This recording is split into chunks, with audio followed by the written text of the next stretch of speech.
What's holding you down? The pressures of buying and selling are a little tremendous, but they're as big as you make them. As a buyer, the pressure all comes from what's inside your head, especially when you're trying to do everything yourself. When you're trying to find the home, when you're trying to find the lender, when you're trying to put your finances together, you shouldn't put all the pressure on you. Why should you? I mean, do you do your taxes? Do you perform a surgery on yourself? Obviously you don't. You put your trust in professionals. They're going to help you along the way, make the right decisions, and do the job that you shouldn't be doing. And that's what a realtor is for.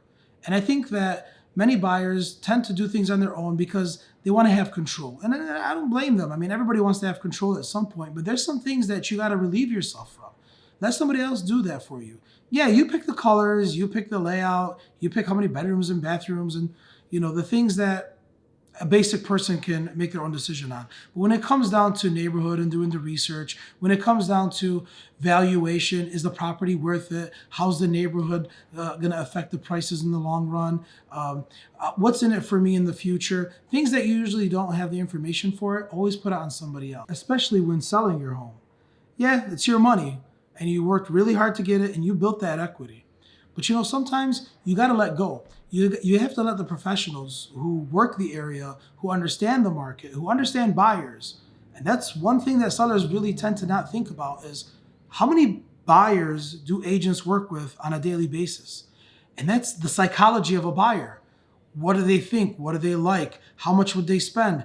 What turns them on? What turns them off? Sellers don't know that. They're not working with 5 buyers, 10 buyers, 100 buyers a month. They're not. So they don't see the psychology and the behavior that goes along with a buyer. So when you're working with a real estate agent, that's where the experience comes from.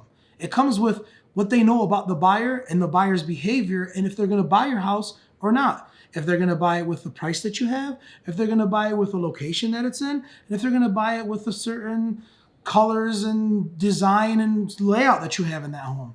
So that's why it's really important that when it comes to making decisions, take that load off your back. Take it off of you. Why are you going to hold that burden? Blame it on somebody else. Blame it on your realtor. And if you have a good, professional, trusted realtor by your side, trust me, you'll sleep at night with ease.